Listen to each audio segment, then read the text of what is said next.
Dokter Ilahi Bab 806-810. Setelah Qin Haodong selesai memberi pengarahan, dia baru saja meninggalkan Huang Xiaoxian ketika ponsel di sakunya berdering. Dia melihatnya dan menemukan bahwa panggilan itu dari si Yumi. Mereka berdua baru saja berpisah beberapa jam yang lalu, mengapa dia meneleponnya begitu cepat? Dia menekan tombol jawab, dan suara si Yumi terdengar dari seberang telepon. Haodong, cepatlah pergi dan jangan tinggal di sini, kembalilah ke Huaxia sesegera mungkin. Qin Haodong tahu bahwa sesuatu telah terjadi, jadi dia bertanya dengan tergesa-gesa, ada apa yang terjadi? Si Yumi tersedak saat berbicara, jangan bertanya lagi, cepat pergi, semakin cepat kamu pergi, semakin baik. Qin Haodong berkata, bagaimana aku bisa pergi jika kamu tidak memberitahuku apa yang terjadi? Si Yumi berkata, Jared dan gerombolannya datang, mereka baru saja menemukanku. Qin Haodong mengerutkan kening. Pria berjanggut sialan ini, tidak ada habisnya. Apakah dia lupa bahwa dialah yang menyelamatkannya di pesawat? Dia berkata, apakah mereka sudah pergi sekarang? Mereka sudah pergi. Pada titik ini, si Yumi tampak sangat kesal dan tidak dapat menahan diri untuk tidak menangis. Lingkungan tampak sangat kacau, dengan banyak suara yang menegurnya dengan keras. Qin Haodong tahu bahwa tidak mungkin menyelesaikan apapun melalui telepon, jadi dia berkata, beritahu saya alamat Anda, saya akan pergi ke sana sekarang.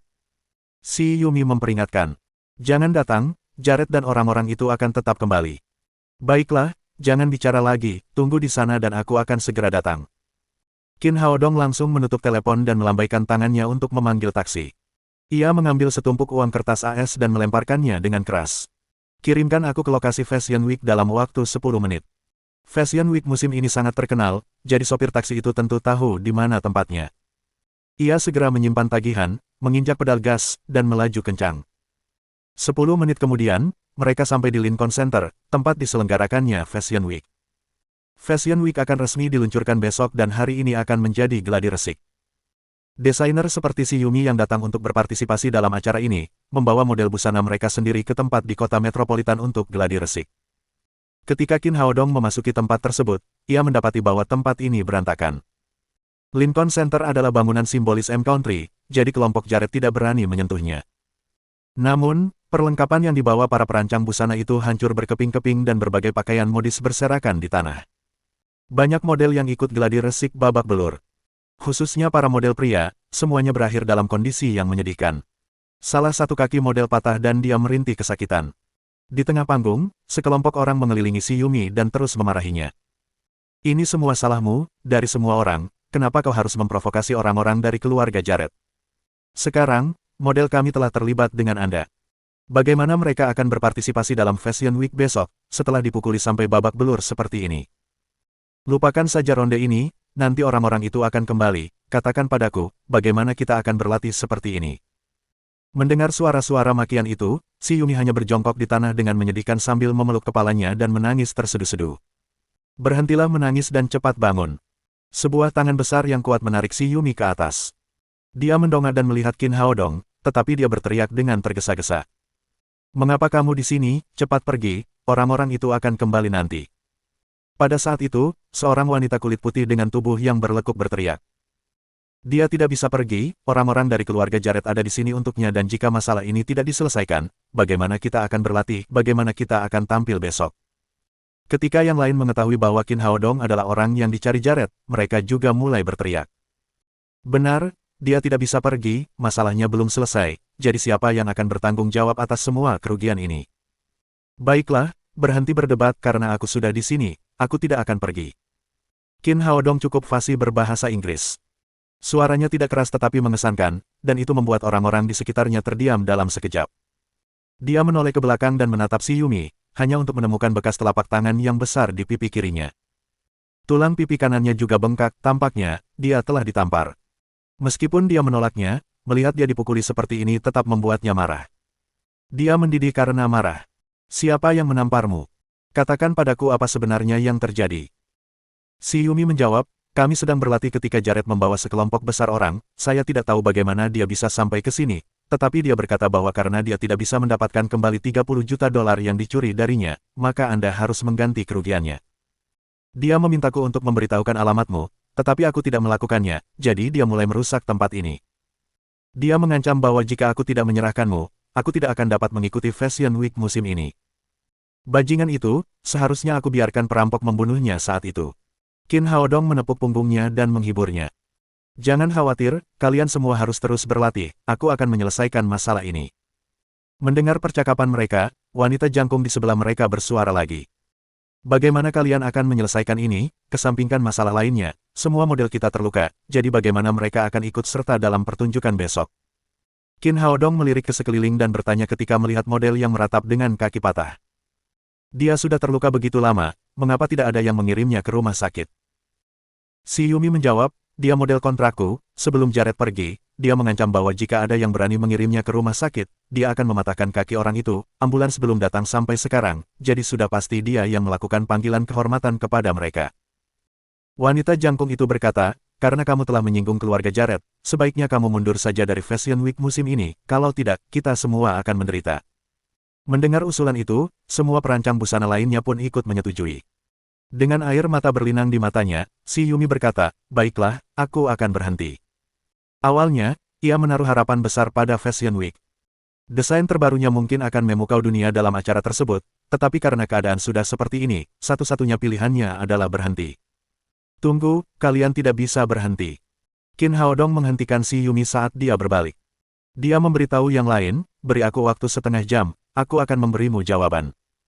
Setelah berkata demikian, dia melangkah ke depan si Yumi dan mengulurkan tangan untuk menghapus air matanya. Setelah itu, dia menepuk pipinya dengan lembut. Ki asli kayu hijaunya mulai mengalir saat jejak tangan seukuran telapak tangan dan pipi bengkak itu dengan cepat mereda, mengembalikan kulitnya yang halus seperti semula. Perancang busana lainnya ingin terus menekan si Yumi, memaksanya menarik diri dari Fashion Week tetapi ketika mereka melihat pemandangan yang menakjubkan ini, mereka semua tercengang. Apa yang terjadi? Mungkinkah lelaki ini memiliki sepasang tangan Tuhan? Dia benar-benar menyembuhkan luka di wajahnya dengan mudah. Setelah menyembuhkan luka si Yumi, Qin Haodong berjalan mendekati model yang kakinya patah. Tenanglah, saya seorang dokter, saya akan menyembuhkan kakimu sekarang. Sebelum model pria itu sempat menjawab, Qin Haodong sudah memegang kedua sendinya yang patah. Tangannya dengan lembut mendorong dan meluruskan tulang-tulangnya, lalu dengan bunyi klik, kakinya yang patah kembali seperti baru. Model pria itu sebelumnya sangat kesakitan dan seluruh tubuhnya basah oleh keringat. Tiba-tiba dia merasa kakinya tidak lagi sakit, seolah-olah semuanya telah kembali ke keadaan semula sebelum cedera. Sudah selesai, kamu boleh berdiri sekarang, tetapi kamu tidak boleh mengerahkan tenaga pada kaki ini selama 7 hari ke depan, kaki ini akan pulih sepenuhnya setelah setengah bulan. Meninggalkan sedikit ki asli kayu hijau di kakinya yang patah untuk membantu pemulihannya, Qin Haodong bangkit dan mulai memberikan perawatan kepada model lain yang terluka. Model pria ini terduduk di tanah, tercengang. Ia tidak berani percaya bahwa ia benar-benar mampu berdiri dengan kakinya yang patah. Namun kakinya yang patah tidak lagi terasa sakit. Ia mengulurkan tangannya untuk menyentuhnya dan tidak ada rasa sakit. Dengan bantuan orang lain, ia mencoba berdiri dari tanah. Selain sedikit rasa sakit, tidak ada rasa sakit yang terlalu hebat. Dia mencoba lagi dan melangkah 2 langkah ke depan, menyadari bahwa dia benar-benar bisa berjalan, tetapi dia tidak dapat mengerahkan terlalu banyak kekuatan pada kaki ini. Ya ampun, apa yang terjadi, apakah aku bertemu dengan dokter ajaib? Baru pada saat itulah dia tersadar kembali. Dia bergegas menghampiri Qin Haodong dan berkata, dokter kecil, saya sangat berterima kasih padamu, terima kasih banyak. Qin Haodong sedang memperbaiki lengan model pria lain yang terkilir saat dia menjawab, tidak apa-apa. Anggap saja ini sebagai kompensasiku atas nama si Yumi. Model pria dengan kaki patah bertanya lagi, dokter, apakah saya masih bisa berjalan di tahap T di masa mendatang? Tentu saja bisa, tetapi Anda harus menunggu hingga setengah bulan kemudian. Qin Haodong berbicara sambil menekan beberapa kali pipi model pria lain yang bengkak. Memar di sekitar matanya langsung menghilang dan kulitnya kembali seperti semula. Puji Tuhan. Model pria itu begitu terharu hingga ia menangis. Awalnya, ia mengira hidupnya sudah berakhir setelah kakinya patah, dan ia harus mengucapkan selamat tinggal pada test stage. Kini setelah mendengar bahwa ia akan kembali normal setelah setengah bulan, perasaan terlahir kembali pun menyelimutinya. Semua orang datang dan melihatnya, dia adalah dokter ajaib, dia benar-benar dokter ajaib. Para penonton juga tercengang dengan keterampilan medis Qin Haodong. Ketika mereka mendengar teriakan model itu, mereka tersadar kembali. Seketika, suasana menjadi riuh. Hebat, sungguh luar biasa, sebelumnya bagian yang saya pukul ini menyebabkan rasa sakit yang tak tertahankan, tetapi setelah dokter ini menekannya beberapa kali, tidak hanya kembali normal, tetapi juga terasa sangat nyaman. Ya, Saya ditampar 2 kali tadi dan wajah saya bengkak semua, tapi sekarang sudah benar-benar mereda dan saya tidak merasa tidak nyaman lagi. Seorang model wanita berambut pirang dan bermata biru memegang cermin dan menatap wajahnya sambil berseru. Lihat, semuanya, bukan hanya memar di wajahku yang hilang, bahkan bintik-bintik di wajahku pun hilang. Dokter ini benar-benar memiliki sepasang tangan Tuhan, hanya Tuhan yang dapat melakukan sesuatu yang begitu ajaib. Di tengah seruan, Qin Haodong telah menyembuhkan semua model yang babak belur, tetapi orang-orang ini terus mengerumuninya. Wanita jangkung yang sebelumnya bersikap agresif terhadap si Yumi, kini memasang wajah tersenyum. Ia bertanya kepada Qin Haodong, "Dokter kecil, bolehkah saya bertanya keterampilan medis macam apa itu, mengapa begitu ajaib?" Di saat seperti ini, Qin Haodong tentu saja tidak keberatan untuk membuat iklan pengobatan tradisional Tiongkok. Ia berkata, "Saya adalah praktisi pengobatan tradisional Tiongkok, sebelumnya saya menggunakan teknik pijat tradisional Tiongkok untuk mengobati luka luar." Seorang model berkaki panjang masuk ke kerumunan dan bertanya kepada Qin Haodong dengan ekspresi penuh harap, "Saya punya beberapa bintik di wajah saya, bisakah pengobatan Tiongkok membantu saya menghilangkannya?" Bintik-bintik ini telah mengganggunya sejak lama, dan dia tidak dapat menghilangkannya bahkan setelah mencoba berbagai teknik kecantikan. Setiap kali dia berjalan di atas panggung, dia harus menggunakan banyak kosmetik sebelum dia dapat menutupinya. Tentu saja bisa. Qin Haodong berjalan ke arah model berkaki panjang itu dan mengulurkan tangan untuk memijat pipinya beberapa kali.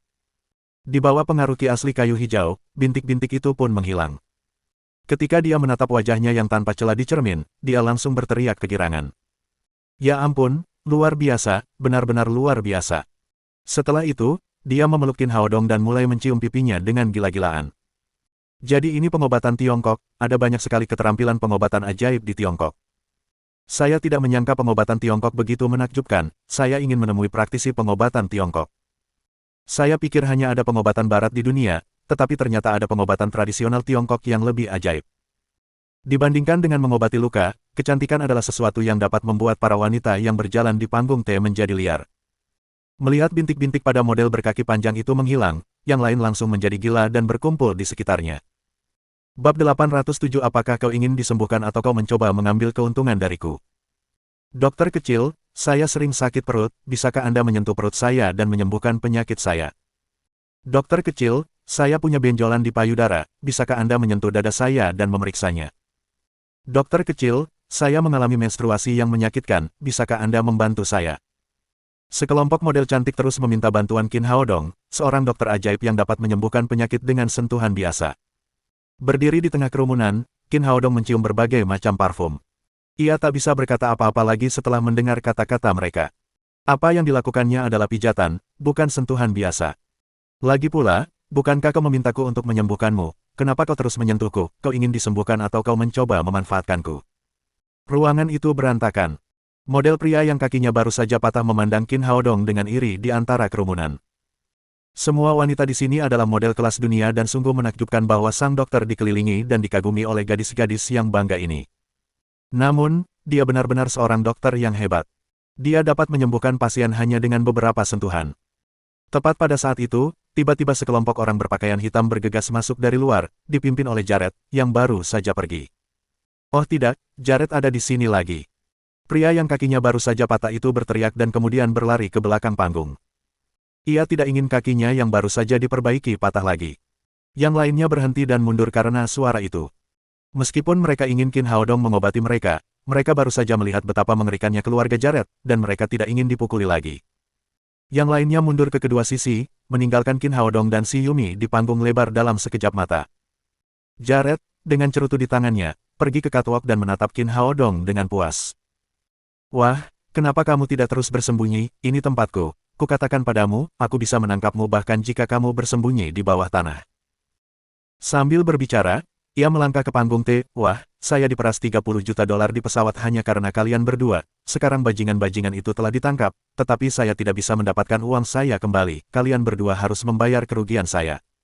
Ternyata perampok di pesawat itu punya kaki tangan di luar. Uang itu ditransfer hanya beberapa menit setelah Jared memberikannya kepada perampok. Meskipun keluarga itu punya pengaruh besar di sini dan polisi sudah bekerja keras, mereka tetap tidak bisa mendapatkan kembali uang itu. Jared kehilangan lebih dari 30 juta sekaligus, yang membuatnya sangat kesal. Dia menyalahkan Qin Haodong. Qin Haodong melirik pria berjanggut itu dan berkata dengan dingin, "Kau benar-benar tidak tahu terima kasih, kau pasti sudah dibunuh oleh para perampok tanpa aku, beraninya kau meminta uang padaku. Sudahlah, aku tidak akan mengatakan bahwa ada 30 juta dolar di kartuku tanpa kalian berdua, pokoknya, kalian harus membayar kerugianku hari ini. Shiyumi berkata, kami tidak bisa memberimu uang sebanyak itu untuk saat ini, aku akan memberimu 10 juta dolar terlebih dahulu, dan sisanya bisa dibayarkan perlahan. Model jangkung yang berdiri di sampingnya datang dan berkata, saya bisa membantu Anda membayar 1 juta, anggap saja itu sebagai biaya konsultasi. Gadis asing itu juga datang dan berkata, saya akan membayar 500.000 dolar. Kita bisa bekerja sama untuk membantu Anda melunasi utang Anda. Saya akan membayar 300.000 dolar. Saya akan membayar 800.000 dolar. Orang-orang ini, yang berterima kasih atas bantuan Qin Haodong atau ingin meminta bantuannya, menawarkan bantuan untuk membayar uang tersebut. Mereka segera menyumbang 30 juta. Qin Haodong tersenyum penuh terima kasih kepada mereka dan kemudian berkata, terima kasih, tapi aku bisa menyelesaikannya sendiri. Melihat mereka punya 30 juta dolar, Jared merasa jauh lebih lega. Namun, Qin Haodong menolak tawaran mereka, dan berkata dengan dingin, wah, apakah kamu punya 30 juta dolar? Qin Haodong mencibir. 30 juta dolar tidak ada apa-apanya bagiku, aku bahkan bisa memberimu 300 juta, tapi mengapa aku harus membayarmu? Sepertinya kamu baru di sini, kamu sama sekali tidak tahu seberapa berpengaruhnya kami di kota N. Jika kamu tidak membayar uang hari ini, aku akan menjualmu dan pacarmu yang menyebalkan itu. Jared terlihat sangat sombong. Meskipun dia telah melihat Qin Haodong menghajar para perampok di pesawat, yang dia bawa hari ini adalah pengawal elit keluarganya, yang jauh lebih kuat dari para perampok itu. Lagi pula, negara M berbeda dengan Huaxia. Semua pengawalnya memiliki senjata. Tidak peduli seberapa kuat lawannya, mereka bisa menembaknya.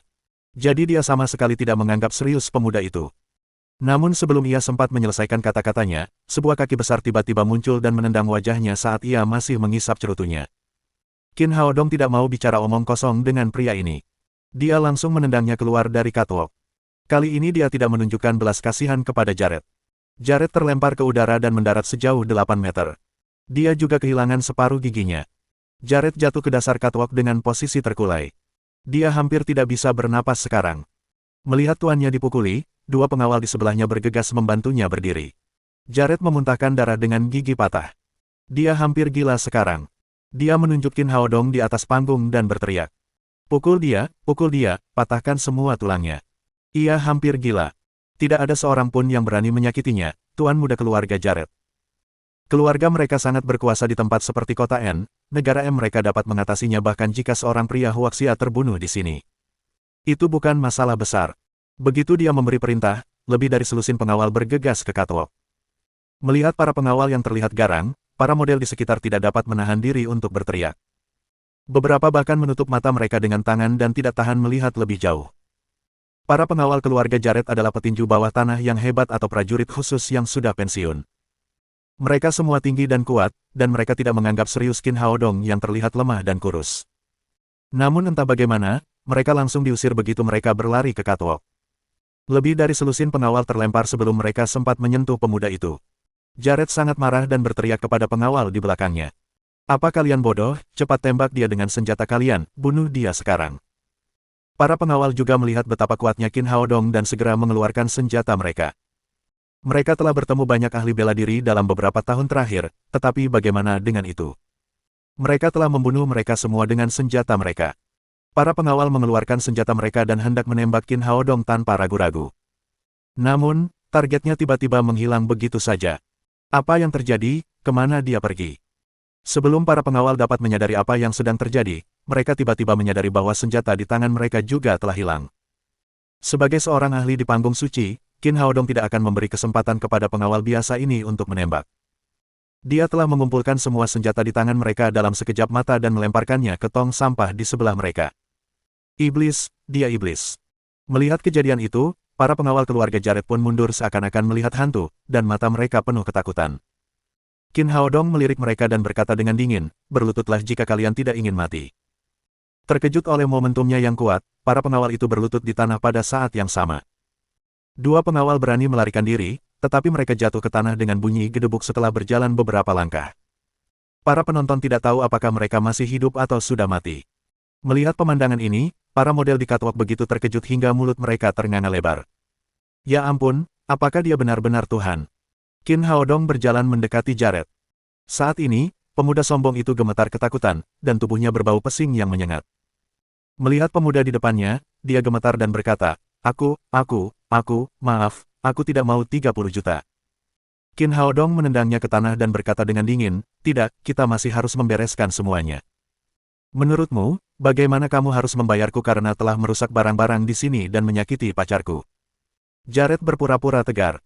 Jangan bertindak terlalu jauh, aku tuan muda keluarga Jared, kau tidak akan bisa bertahan hidup di kota N jika kau telah menyinggung kami. Sebelum dia sempat menyelesaikan kata-katanya, Qin Haodong menendang wajahnya lagi.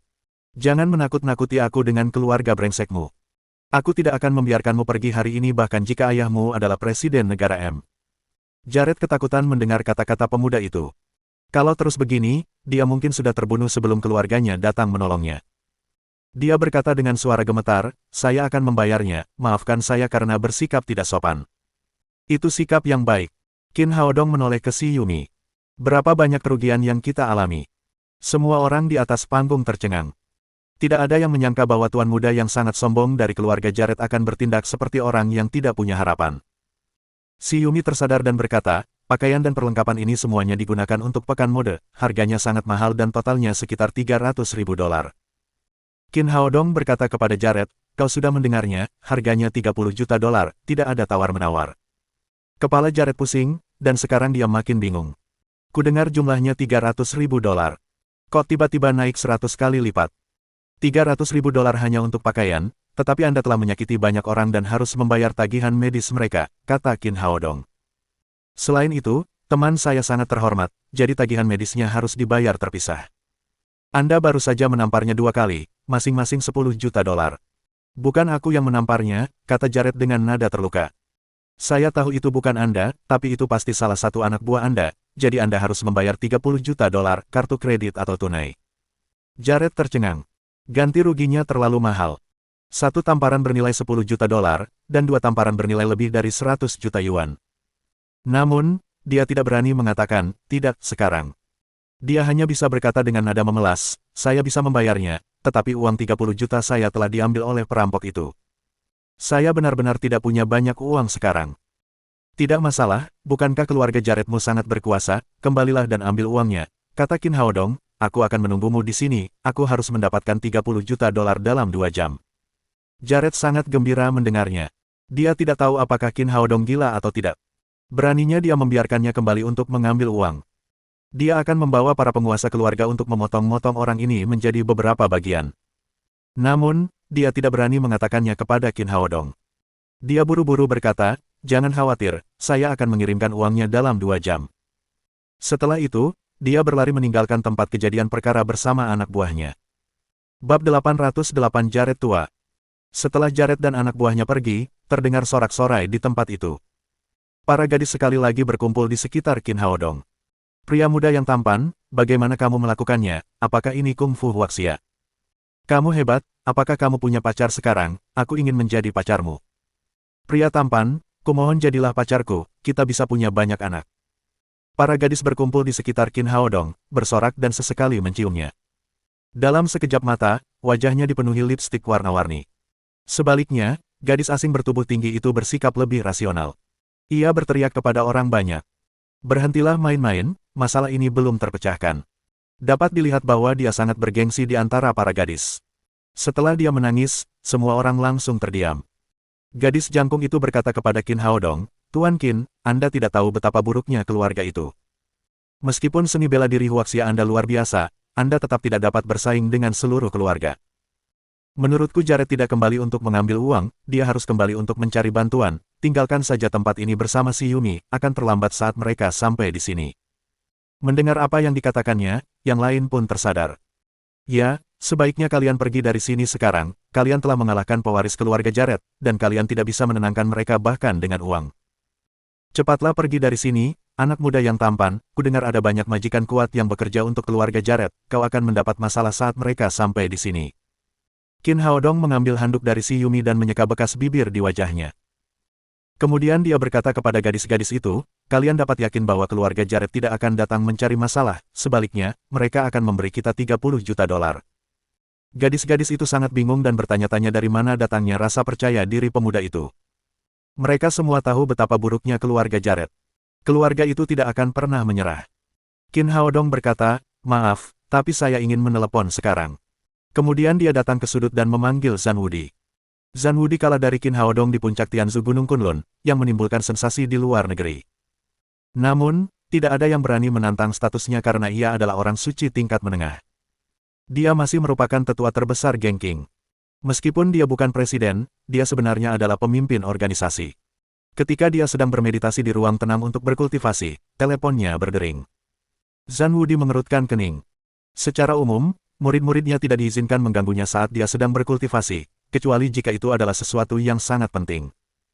Dia meraih telepon dan ketika melihat ide penelepon di layar, ekspresinya berubah. Dia menjawab telepon dengan hormat, Tuan, apa yang bisa saya lakukan untuk Anda? Kontrak Tuan Pelayan secara langsung mengendalikan jiwanya.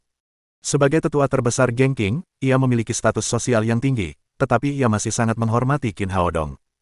Apakah kamu kenal keluarga Jared di kota N, negara bagian M? Zhan Wudi berpikir sejenak dan berkata, Guru, saya ingat ada keluarga seperti itu di negara M, tetapi pengaruhnya hanya terbatas di kota N. Mereka tidak begitu dikenal di seluruh dunia barat, ini hanyalah keluarga yang sangat kecil.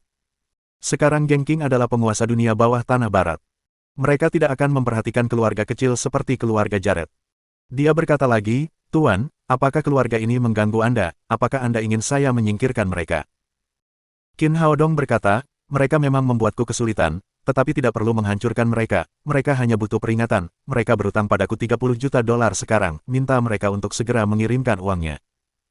Tujuan utama kunjungannya ke kota N adalah untuk menemukan kantor pusat Angel Pharmaceutical, dan dia tidak ingin mempermasalahkannya. Jangan khawatir, Tuan, aku akan meminta pemimpin keluarga Jared untuk meminta maaf padamu dan memberimu uang. Zhan Wudi menutup telepon.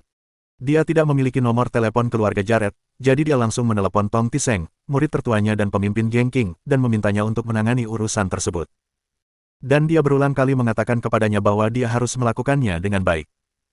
Meskipun dia tidak mengerti mengapa Zhan Wudi mulai membantu Qin Haodong, Tong Tiseng tidak berani ceroboh tentang apa yang diminta gurunya.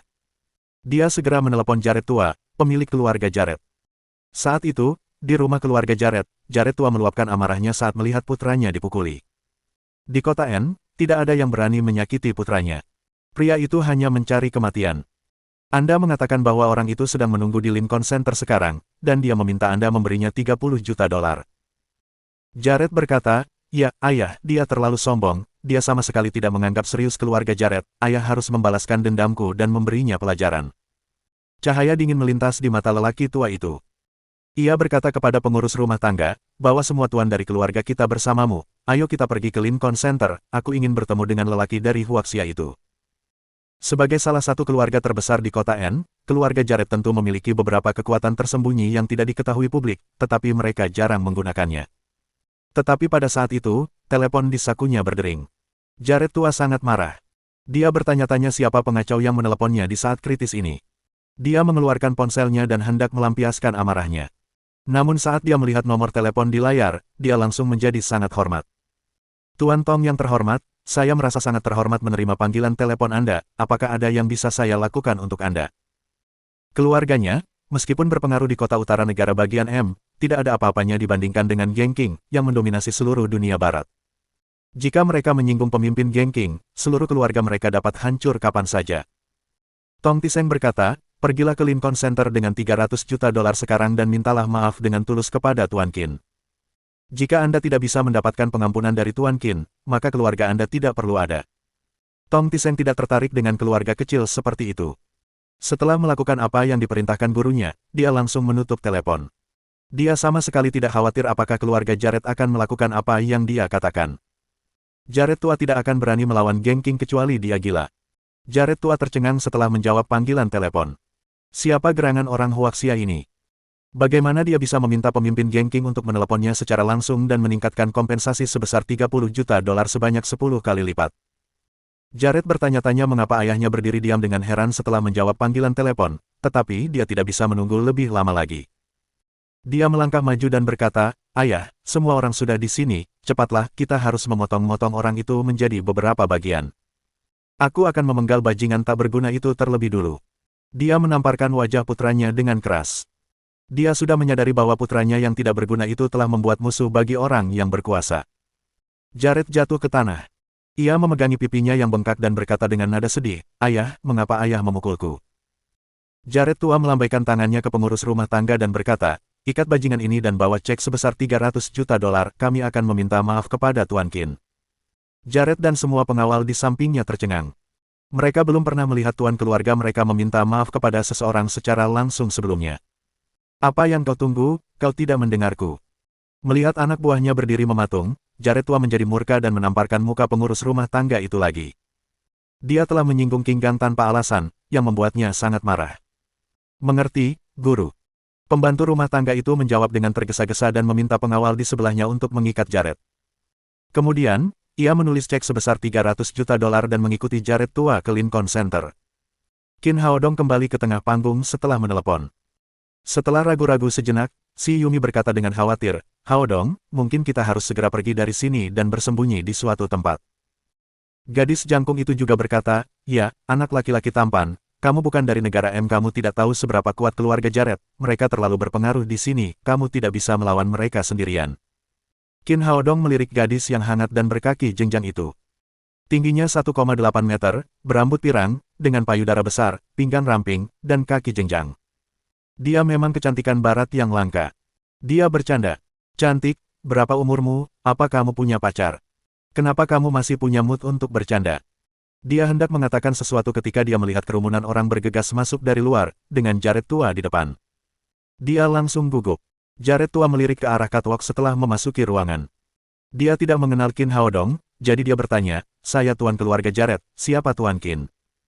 Sebagai pemimpin keluarga besar, Jared tua tampak cukup berwibawa dan mereka yang berdiri di panggung terpesona oleh momentumnya. Qin Haodong melangkah maju dan berkata dengan ringan, "Saya Qin Haodong, apakah Anda membawa uangnya?" Mendengar ucapannya, gadis asing bertubuh tinggi dan model lainnya langsung gugup. Ada apa dengannya? Tidak bisakah dia melihat bahwa bencana besar akan datang? Beraninya dia meminta uang dari Jared saat ini. Namun, yang mengejutkan mereka, Jared tua berlutut di depan Qin Haodong setelah mendengar kata-katanya dan memohon, "Tuan Qin, saya benar-benar minta maaf, saya tidak mendidik anak saya dengan baik, mohon maafkan keluarga kami." 300 juta dolar bukanlah masalah besar baginya sekarang. Yang penting adalah Tong Tiseng baru saja mengancam mereka. Jika mereka gagal memuaskan Qin Haodong, seluruh keluarga Jared mungkin akan dimusnahkan. Seperti kata pepatah, pria sejati tahu kapan harus mengalah. Demi kelangsungan hidup keluarganya, Jared akhirnya menyerahkan harga dirinya dan berlutut. Baik model maupun anggota keluarga Jared kini tercengang. Mereka tidak tahu siapa sebenarnya pemuda ini, dan mengapa kepala keluarga itu begitu ketakutan. Qin Haodong sama sekali tidak tertarik padanya. Dia bertanya langsung, "Apakah kamu tidak mengerti apa yang aku katakan? Apakah kamu membawa uangnya?" "Ya, tentu saja, dan aku juga membawa anakku yang tidak berguna ke sini. Tuan Qin, kau boleh melakukan apapun yang kau mau padanya." Setelah mengatakan itu, dia melambaikan tangannya di belakangnya. Pengurus rumah tangga dengan cepat menyerahkan cek sebesar 300 juta dolar kepada Qin Haodong, dan kemudian dua pengawal menggendong Jared. Baru pada saat itulah semua orang menyadari bahwa Jared yang baru saja dipukuli oleh Qin Haodong kini diikat dengan kuat. Qin Haodong mengambil cek itu dan menjentikkannya dengan santai. Kemudian dia memberikannya kepada si Yumi dan berkata kepada Jared tua, "Bagus sekali, baiklah, bawa anakmu pergi dan aku tidak ingin melihatnya lagi." "Tentu saja, Tuan Qin, aku akan memberinya pelajaran saat aku kembali, aku tidak akan pernah membiarkanmu menemuinya lagi." Melihat bahwa ia dibebaskan, Jared tua merasa lega. Ia berbalik dan hendak pergi bersama anak buahnya. Jared tua, yang baru saja rileks, menjadi gugup lagi. Apakah pria ini mengingkari janjinya? Dia berbalik dan berkata dengan wajah menyanjung, "Tuan Qin, apa lagi yang bisa saya lakukan untuk Anda?" Bab 809 memanjakanmu dengan makanan barat. "Saya dan teman saya baru saja tiba di negara M dan kami belum memiliki mobil yang cocok," kata Qin Haodong. "Tidak masalah, Tuan Qin, mobil jenis apa yang Anda suka, saya akan meminta seseorang untuk membelinya sekarang juga." Si tua Jared langsung menjawab. Dia sudah menghabiskan 300 juta dolar, jadi dia tidak peduli untuk membeli dua mobil lagi. "Tidak perlu, berikan saja dua mobilmu kepadaku." Qin Haodong merasa terlalu merepotkan untuk membeli mobil baru, jadi ia langsung menggunakan mobil lama Jared. "Saya punya Rolls-Royce Phantom dan Range Rover di sini, Tuan Qin, silakan ambil kuncinya dan saya akan memberikan yang baru jika Anda tidak menyukainya." Jared tua melambaikan tangannya dan dua pengawal segera memberinya kunci mobil. Dia memberikannya kepada Qin Haodong dengan kedua tangan. "Baiklah kalau begitu, mobil juga merupakan alat transportasi." Qin Haodong melemparkan kunci Rolls-Royce ke si Yumi dan meninggalkan Land Rover untuk dirinya sendiri. Dia melambaikan tangannya ke arah Jared tua dan berkata, "Baiklah, kamu bisa pergi sekarang." Jared tua segera berlari keluar dari Lincoln Center bersama anak buahnya seolah-olah dia baru saja diberikan amnesti. Setelah mereka keluar dari rumah, Jared tua melepaskan ikatan putranya. Jared meregangkan tubuhnya yang kaku dan tidak dapat menahan diri untuk bertanya, "Apa yang sebenarnya terjadi? Ayah, mengapa kita harus meminta maaf kepada orang itu, dan mengapa mereka menaikkan ganti rugi dari 30 juta dolar menjadi 300 juta? Beraninya kau bertanya padaku, ini semua salahmu, kukatakan padamu. Bahkan jika Qin Haodong ingin membunuhmu hari ini, aku tidak akan menghentikannya, berhati-hatilah, kita tidak boleh menyinggung perasaannya." Jared terkejut. "Ayah," katanya, "dia hanya seorang anak laki-laki dari Huaxia, meskipun dia menguasai seni bela diri, kita tidak perlu takut padanya." Old Jared berkata, "Kami tentu saja tidak takut padanya. Tapi tahukah Anda siapa yang ada di balik orang ini? Mereka adalah Geng King." Panggilan telepon itu dari Tong Tiseng, pemimpin Geng King, dia pasti anggota senior organisasi itu, apakah menurutmu kita sanggup menyinggung perasaannya? Tong Tiseng menjelaskan dengan sangat jelas bahwa jika kita tidak bisa memuaskan Qin Haodong, seluruh keluarga kita tidak akan ada lagi. Mendengar bahwa Qin Haodong didukung oleh Geng King, Jared tiba-tiba gemetar ketakutan. Dia tidak menyangka pria Huaxia ini memiliki latar belakang yang begitu kuat. Jika dia tahu ini sebelumnya, dia tidak akan bertarung dengannya untuk seorang wanita. Jared tua berkata kepada anak buahnya, "Biar ku beritahu, tak seorang pun boleh mengganggu Qin Haodong, bahkan jika dia membawa pergi istrimu, kau harus menanggungnya, kalau tidak, aku akan langsung menghancurkan kepalamu, kau dengar?" Para pengawal menjawab serempak. Bahkan kepala keluarga tidak mampu menyinggung Qin Haodong, beraninya mereka membuat masalah untuk orang itu. Itu bunuh diri. Di tempat tersebut, Qin Haodong berkata kepada si Yumi, "Ambil uangnya dan ganti rugi atas kerugian staf, simpan sisanya untuk dirimu sendiri." Si Yumi terkejut. "Bagaimana aku bisa mengambil uang sebanyak itu? 10 juta dolar sudah cukup, aku akan mentransfer sisanya kepadamu." Qin Haodong berkata dengan santai, "Baiklah, lakukan saja apa yang kau mau, katakan padaku jika kau butuh lebih banyak uang." Gadis-gadis cantik yang berdiri di samping semuanya terkejut. Pemuda dari Huaxia ini tampan, kaya, berkuasa, dan murah hati kepada wanita. Dia adalah pria terbaik yang pernah mereka lihat. Setelah hening sejenak, para wanita ini, para desainer atau model terkenal di dunia, menjadi gila. Mereka membentuk lingkaran di sekitar Qin Haodong seperti lebah. "Pria tampan, apakah kamu punya pacar? Aku bisa menjadi pacarmu. Hai, aku jago yoga dan balet, dan aku bisa melakukan apapun yang kamu mau di ranjang. Hei, Braku 36D dan aku terlahir dengan dada besar, kamu mau aku jadi pacarmu?" Qin Haodong tidak tahan dengan semua antusiasme gadis-gadis ini. Dia mendorong mereka dan datang ke sudut sendirian. Pada saat ini, gadis jangkung itu berdiri untuk menolongnya keluar dari masalah. "Baiklah, tidakkah kau lihat bahwa si Yumi adalah pacarnya, cepatlah pergi bekerja." Mendengar kata-katanya, semua wanita menghela nafas kasihan dan mulai bekerja. Melihat yang lain sudah pergi, gadis jangkung itu mendekati Qin Haodong. Mata emasnya yang besar menatapnya dengan penuh kasih sayang dan dia berkata dengan suara yang menawan, "Qin yang terkasih, aku Jennifer, bisakah aku makan makanan barat bersamamu malam ini?" Qin Haodong melambaikan tangannya dan berkata, "Maaf, Nona Jennifer, tapi saya tidak suka makanan barat." Mendengar penolakannya, Jennifer tidak pergi. Sebaliknya, dia maju 2 langkah lagi. Masih ada sedikit jarak di antara keduanya, tetapi dada Jennifer yang menakjubkan sudah melekat di lengan Qin, dan sentuhannya sungguh luar biasa. "Tuan Qin, Anda mungkin tidak menyukai makanan barat, tetapi saya rasa Anda belum pernah berhubungan seks dengan gadis barat. Jika Anda suka, saya bisa melakukan apapun yang Anda inginkan." Qin Haodong tidak tahan dengan keberanian Jennifer. Dia sedang berpikir tentang cara menolaknya ketika ponselnya tiba-tiba berdering. "Permisi, Nona Jennifer, saya harus mengangkat telepon." Panggilan itu dari Huang Xiaoxian. Qin Haodong menyadari bahwa sesuatu mungkin telah terjadi di sana, jadi dia segera menjawab telepon. Benar saja, begitu Huang Xiaoxian berhasil tersambung, dia berkata dengan cemas, "Haodong, ada sesuatu yang terjadi, Tuan Gao Mingcheng diculik saat makan siang." Qin Haodong berkata, "Apa yang terjadi? Ceritakan semuanya secara rinci." Huang Xiaoxian berkata, "Anda meminta saya untuk mengawasi Tuan Gao, jadi saya tetap berada di depan klinik mereka, saya juga mengikutinya saat dia makan siang. Namun sebelum Tuan Gao sempat masuk ke restoran di sebelahnya, sebuah mobil komersial Mercedes-Benz tiba-tiba melaju kencang. 2 pria kulit hitam besar melompat keluar dari mobil dan langsung menarik Tuan Gao ke dalam mobil, lalu pergi begitu saja. Apakah kamu melihat plat nomor mobilnya?" Huang Xiaoxian berkata, Itu mobil niaga Mercedes-Benz berwarna abu-abu keperakan, tapi tidak ada plat nomornya. Lalu Qin Haodong menutup telepon. Dia baru saja menutup telepon ketika Jennifer mencondongkan tubuhnya dan berkata, "Tuan Qin, saya rasa Anda harus mempertimbangkan tawaran saya. Sebenarnya, saya masih lajang dan tidak peduli apakah Anda punya pacar atau tidak. Atau mungkin kita bisa bertiga saja. Permisi, saya harus pergi sekarang." Antusiasme wanita jangkung itu tak tertahankan baginya. Qin Haodong melarikan diri dari Lincoln Center.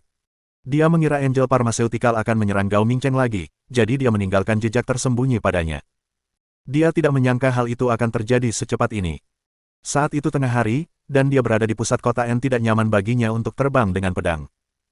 Yang harus dia lakukan hanyalah mengambil kunci mobilnya dan masuk ke dalam Range Rover yang ditinggalkan Jared tua itu, lalu mengikuti tanda itu menuju ke barat kota N. Keterampilan mengemudinya sangat bagus. Range Rover itu seperti ikan besar yang berenang, bergerak maju dengan cepat di lautan mobil, semakin dekat ke sasaran. Tak lama kemudian ia sampai di tepi kota N. Mobil niaga Mercedes-Benz di depannya meninggalkan kota dan melaju ke daerah pegunungan di sekitarnya. Kepadatan penduduk di negara M jauh lebih rendah dibanding di Huaxia, dan bahkan lebih sedikit orang yang tinggal di pinggiran kota. Qin Haodong memarkir Range Rover miliknya di pinggir jalan di daerah yang jarang penduduknya, lalu keluar dari mobil, melompat ke udara dan mengikuti Mercedes dari kejauhan. Tujuannya adalah untuk menemukan kantor pusat Angel Pharmaceutical, jadi dia tidak terburu-buru mendekati mobil itu. Dia hanya mengikutinya dari kejauhan. Pengemudi itu tampak takut diikuti, jadi mobil yang ditumpangi Gao Mingcheng berputar-putar beberapa kali di dekatnya.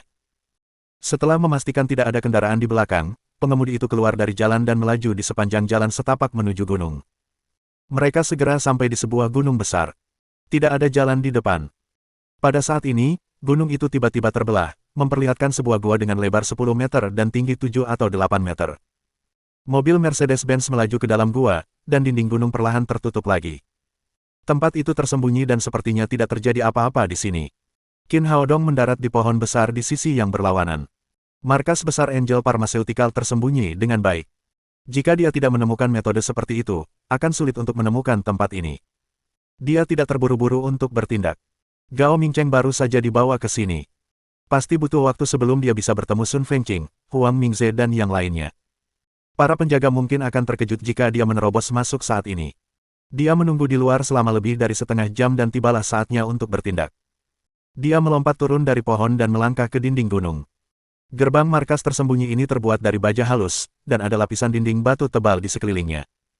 Gerbang itu tampak sangat kokoh. Bahkan jika orang biasa menemukan tempat ini, mereka tetap tidak akan bisa membobolnya. Namun, Qin Haodong bukanlah orang biasa. Dengan teriakan keras, dia memotong dinding batu gua dengan pedang Xuan Yuan miliknya, yang bersinar dengan cahaya yang menyilaukan. Terdengar suara keras. Sekeras apapun dinding batu itu, tidak akan mampu menahan serangan dari seorang Sein. Dinding itu terbelah menjadi beberapa bagian, memperlihatkan struktur internal gua. Qin Haodong melangkah masuk ke dalam gua sambil membawa pedang Xuan Yuan. Dia tidak terlalu memikirkan cara memasuki pangkalan bawah tanah ini. Dia hanya menerobos masuk karena dia bisa. Setelah gerbang itu dipotong-potong, terdengar alarm yang memekakkan telinga di dalam gua. Begitu Qin Haodong melangkah selusin langkah, lebih dari 20 pria berpakaian hitam bergegas keluar sambil membawa senjata di tangan mereka. Qin Haodong mengangkat pedang Xuan Yuan-nya dan berteriak, "Letakkan senjata kalian dan aku akan mengampuni nyawa kalian." Para lelaki berpakaian hitam itu tercengang. Bukankah ini seharusnya menjadi dialogku? Mengapa orang ini terlihat begitu percaya diri? Mereka tidak tahu mengapa lelaki di depan mereka memiliki keberanian seperti itu. Meskipun pedangnya tampak sangat berkilau, mereka memiliki senjata paling canggih, yang pasti jauh lebih kuat daripada lengannya yang dingin. Pemimpin memberi perintah, dan semua orang bersenjata di belakangnya menarik pelatuk. Peluru padat berubah menjadi api dan menembaki Qin Haodong. Mereka mengira bahwa mereka pasti akan menjadi pemenang pertempuran ini. Namun, ketika mereka menarik pelatuk, mereka mendapati bahwa pria itu tiba-tiba menghilang. Kemudian cahaya kemasan menyala, memotong tenggorokan mereka. Semua orang bersenjata ini bekerja untuk Angel Pharmaceutical, dan mereka adalah antek-antek alien demons. Dia membunuh mereka semua tanpa ampun, lalu masuk ke dalam dengan pedang Xuan Yuan miliknya. Setelah berjalan beberapa langkah, lebih dari selusin pria bersenjata bergegas keluar. Qin Haodong mengangkat pedang Xuan Yuan lagi dan berkata, "Letakkan senjatamu dan aku akan mengampuni nyawa kalian." Namun sama seperti sebelumnya, orang-orang bersenjata berpakaian hitam itu semuanya terbunuh setelah mereka menarik pelatuk sementara Qin Haodong bergerak maju ke pangkalan dengan cara yang megah. Di sebuah ruangan rahasia, seorang pria tua berkulit putih berusia 70-an menatap layar lebar dengan tatapan tegas. Dia adalah Presiden Angel Pharmaceutical Corporation, Klinsmann. Di sampingnya berdiri seorang pria parubaya berusia 50-an, yang adalah asistennya, Mora. Melihat ekspresi membunuh Qin Haodong, Mora berteriak, "Bos, ini Qin Haodong. Bagaimana dia bisa menemukan marka bawah tanah kita?" Tanda tanya petik 2. Bab 810 Basis Eksperimen. Kita belum membuat masalah untuk bajingan ini. Beraninya dia datang kepada kita. Klinsmann meraih sebotol anggur merah di atas meja dan membantingnya. Dengan bunyi klik, anggur yang bernilai ratusan ribu dolar itu tumpah ke tanah. Mora berteriak, "Bos, dia sudah masuk, apa yang harus kita lakukan sekarang?" Klinsmann berteriak dengan marah. "Bunuh dia, kita harus membunuhnya apapun yang terjadi, kita butuh banyak usaha untuk menangkap para dokter pengobatan tradisional Tiongkok ini, kita tidak boleh membiarkan dia merusak rencana kita." Dia meraih walkie-talkie di atas meja dan berteriak, "Zamorano, bos berkata kamu harus membunuh Qin Haodong." Pria di seberang walkie-talkie itu berteriak ketakutan. "Bos, pria itu terlalu mengerikan, dia bukan manusia, dia pasti setan." Klinsmann meraih walkie-talkie dan berteriak dengan marah. "Saya tidak peduli, salah satu dari kalian akan mati, kalian akan dibunuh jika kalian gagal membunuhnya." "Oke, bos." Di markas bawah tanah, Zamorano yang tampak pucat, meletakkan walkie-talkie dan berteriak kepada orang-orang bersenjata di belakangnya. "Kalian semua, bersiaplah, bos berkata bahwa kita harus membunuh orang itu hari ini, atau kita semua akan terbunuh." Setelah memasuki pangkalan, Qin Haodong menyingkirkan penghalang dengan kasar. Dia membunuh orang-orang bersenjata itu dengan pedangnya dan membelah semua pintu yang tertutup. Sesekali, ia akan menemukan bom di markas bawah tanah. Namun, ia selalu bisa pergi lebih awal dengan bantuan rohnya. Setiap kali bom meledak, ia berada 100 meter jauhnya, dan orang-orang di markas selalu terluka. Mora menatap layar besar dan berkata kepada Klinsmann, "Bos, Qin mengerikan, kekuatannya berada di luar imajinasi kita, orang-orang di pangkalan tidak dapat menghentikannya sama sekali." Klinsmann juga menyadari fakta ini. Ia menenangkan diri dan mendesah. "Untungnya, ia tidak menemukan kami. Kalau tidak, ia akan sangat sulit dihadapi." Mora bertanya, "Apa yang harus kita lakukan sekarang? Mengapa kita tidak melapor kepada atasan dan meminta mereka mengirim para ahli untuk membunuh Qin?" Klinsmann berkata, "Saya sudah mengirimkan lamaran ke organisasi tersebut setelah Dr. Qin meninggal, tetapi para petinggi mengatakan bahwa saat ini belum tepat, mereka mengatakan kepada kami untuk tidak memprovokasi dia untuk sementara waktu. Tetapi dia pasti menjadi ancaman besar bagi kita jika dia tetap tinggal di CTN sepanjang waktu. Mungkin suatu hari dia akan datang kepada kita." Klinsmann berpikir sejenak dan berkata, "Kita mungkin tidak memiliki guru besar yang dapat mengalahkan Qin, tetapi kita punya uang, berikan tugas melalui Deep Web dan minta seseorang untuk membunuhnya." Mora berkata, "Bos, apakah ini akan berhasil? Kultivasinya sangat tinggi, dan saya rasa pembunuh biasa tidak akan mampu menghadapinya." Klinsmann berkata, "Lebih baik jika pembunuhnya bisa membunuhnya, jika tidak, kita bisa memaksanya meninggalkan kota N dan kembali ke Huaxia, dia tidak boleh merusak rencana kita." Mora mengangguk lalu berkata, "Bagaimana dengan pangkalannya?"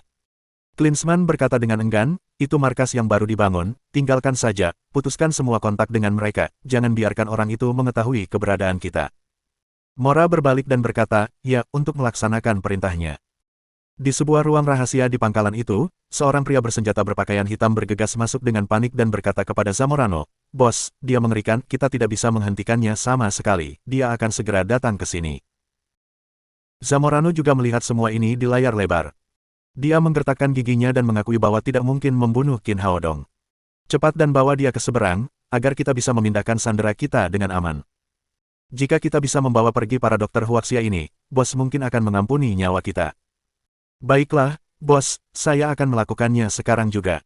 Pria bersenjata itu berbalik dan pergi, tetapi dia kembali setelah beberapa saat. "Bos, kami sudah mencoba berkali-kali, tetapi dia tidak mengikuti kami sama sekali, dia seolah-olah tahu di mana para dokter Huaxia berada." Zamorano berteriak, "Apakah kau meninggalkan jejak saat menangkapnya? Atau apakah dia memasang alat pelacak pada orang tua itu?" Pria bersenjata berpakaian hitam itu berkata, "Itu tidak mungkin. Setiap kali kami menangkap seseorang, kami akan memindainya dan menyingkirkan semua alat pelacak dan peralatan elektronik lainnya, tetapi kami tidak menemukan apapun pada orang tua itu." Anak buahnya dibunuh oleh Qin Haodong satu persatu. Melihat pemandangan ini, Zamorano menjadi pucat dan menyadari bahwa hanya ada pemimpin orang bersenjata berpakaian hitam dan dirinya di seluruh pangkalan bawah tanah. Pria bersenjata itu berkata, "Bos, mungkin kita harus menyerah. Zamorano mencibir. Menyerah, apa kau tidak tahu betapa kejamnya organisasi ini? Jika kita menyerah, kita pasti akan dieksekusi. Pria bersenjata berpakaian hitam itu berkata, Bos, setidaknya kita bisa tetap hidup, selama kita bisa bertahan hidup dan bersembunyi di suatu tempat, organisasi itu mungkin tidak akan bisa menemukan kita, jika kita tidak menyerah, kita akan langsung dibunuh oleh orang ini. Tidak, aku tidak akan pernah menyerah. Saat mereka sedang berbicara, pintu pengaman baja halus itu tiba-tiba ditendang terbuka oleh seseorang dari luar. Kemudian Qin Haodong masuk sambil membawa pedang Xuan Yuan miliknya. Tuan Qin, jangan bunuh aku menyerah. Sebelum pria bersenjata berpakaian hitam itu sempat mengatakan sesuatu, Zamorano berlutut dan mengangkat tangannya. Pria bersenjata berbaju hitam itu tercengang. Mengapa bosnya berubah begitu cepat? Baru saja, dia mengatakan bahwa dia tidak akan pernah menyerah, tetapi dalam sekejap mata, dia berlutut dan memohon belas kasihan lebih cepat dari yang dilakukannya. Namun, dia tidak punya waktu untuk memikirkannya sekarang. Yang terpenting adalah tetap hidup. Dia segera berlutut dan mengangkat tangannya. Qin Haodong melirik mereka dan berkata dengan dingin, lepaskan para sandera dan aku akan membiarkan kalian pergi. Meskipun dia bisa membunuh mereka dan menemukan Dr. Huaxia sendiri, akan sangat merepotkan jika keduanya bertarung sampai mati dan menyandera para dokter itu. Aku akan membiarkan mereka pergi sekarang juga. Cassiano mengulurkan tangan dan menekan tombol merah di dinding.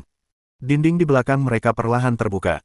Ternyata ruangan rahasia ini adalah pintu masuk ke pusat markas bawah tanah.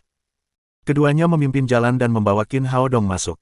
Ini adalah laboratorium besar seluas sekitar 1000 meter persegi. Di laboratorium, hampir 100 dokter tua pengobatan tradisional Tiongkok sibuk melakukan penelitian. Sun Fengqing dan Sun Bowei ada di antara mereka. Dr. Qin, Anda di sini.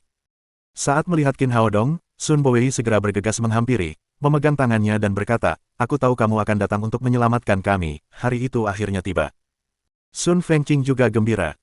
Ia berkata dengan berlinang air mata, Qin kecil, kupikir aku tidak akan pernah melihatmu lagi, tidak masalah jika aku mati, tetapi aku ingin mati di Huaxia, aku benci dikubur di sini, di negara asing. Qin Haodong berkata, tidak apa-apa sekarang, aku di sini untuk menyelamatkanmu. Mendengar pemuda ini datang untuk menyelamatkan mereka, para dokter tua di laboratorium itu begitu gembira hingga mata mereka berkaca-kaca. Saat mereka dibawa ke sini, mereka mengira bahwa mereka pasti akan mati. Mereka tidak menyangka bahwa mereka bisa keluar dari lubang neraka itu. Qin Haodong menghibur mereka dan berkata, jangan khawatir, aku akan mengajukan beberapa pertanyaan dan kemudian kita akan pergi dari sini. Kemudian dia bertanya kepada Zamorano, apakah ini kantor pusat Angel Pharmaceutical? Dia baru saja melihat sekeliling dan menyadari bahwa ini mungkin bukan kantor pusat Angel Pharmaceutical. Tempat ini lebih mirip laboratorium. Zamorano langsung menjawab, ini bukan markas besar Angel Company, ini hanya pangkalan eksperimen bawah tanah yang baru dibangun. Qin Haodong cukup kecewa mendengar bahwa ini bukan kantor pusat Angel Pharmaceutical. Mereka sangat berhati-hati. Dia telah menghabiskan begitu banyak upaya tetapi masih gagal menemukan di mana mereka berada. Dia menggunakan keterampilan manipulasi pikiran dan bertanya, apa posisi Anda? Apakah Anda tahu di mana kantor pusat Angel Company? Zamorano berkata, saya hanya seorang pemimpin kelompok kecil di Angel Pharmaceutical, saya bertanggung jawab atas basis eksperimen di sini, saya tidak tahu di mana kantor pusat perusahaan itu. Kenapa kamu tidak tahu, kamu belum pernah ke sana? Zamorano berkata, saya pernah bertemu dengan bos sebelum pangkalan bawah tanah dibangun. Namun, saya juga dibawa dengan mata tertutup, dan saya tidak diizinkan membawa peralatan elektronik apapun. Jadi saya tidak tahu di mana kantor pusatnya, tetapi menurut perkiraan saya, kantor pusatnya seharusnya berada di kota N. Qin Haodong mengerutkan kening. Dia tidak menyangka perusahaan Angel begitu waspada terhadap pekerjanya. Tidak heran pavilion Xuanyuan belum menemukan kantor pusatnya sejauh ini. Dia bertanya lagi, mengapa Anda mendirikan pangkalan eksperimen ini? Mengapa Anda membawa begitu banyak dokter pengobatan tradisional Tiongkok ke sini? Zamorano berkata, setelah kegagalan virus zombie terakhir kali, petinggi perusahaan menyadari pentingnya pengobatan tradisional Tiongkok, virus yang baru dikembangkan akan dikirim ke sini. Para dokter diminta untuk melakukan percobaan dengan pengobatan tradisional Tiongkok. Saya katakan kepada mereka bahwa jika ada yang dapat mengembangkan pengobatan Tiongkok untuk membunuh virus jenis ini, saya akan melepaskan mereka dan memberi mereka uang sebagai imbalan, namun, tentu saja itu bohong. Qin Haodong bertanya, apa yang kamu lakukan ini? Zamorano berkata, atasan saya bilang ini demi uang, kalau virusnya belum ditemukan, kita bisa meraup untung besar dengan menjual penawarnya dengan harga yang sangat tinggi. Qin Haodong berkata dengan marah, apakah kamu mendirikan perusahaan farmasi bukan untuk menyembuhkan dan menyelamatkan orang, tetapi untuk menghasilkan uang? Saya juga tidak tahu. Itulah yang dikatakan bos.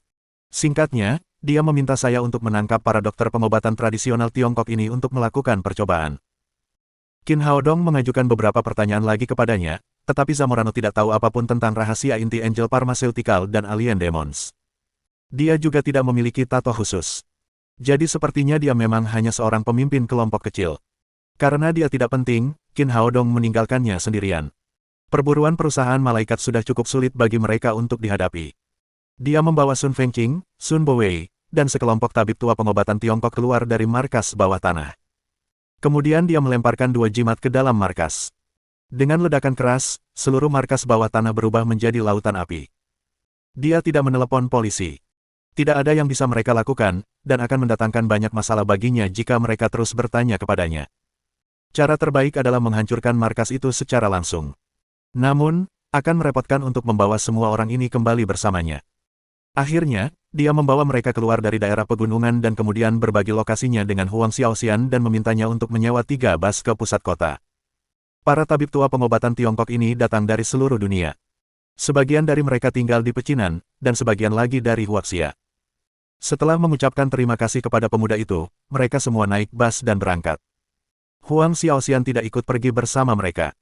Sebagai gantinya, dia, gurunya Huang Mingze, Sun Bowei, dan Sun Fengqing menaiki Land Rover milik Qin Haodong. Kembali ke kota, Huang Mingze dan Huang Xiaoxian menyajikan makanan dan minuman keras untuk berterima kasih kepada Qin Haodong karena telah menyelamatkan hidup mereka.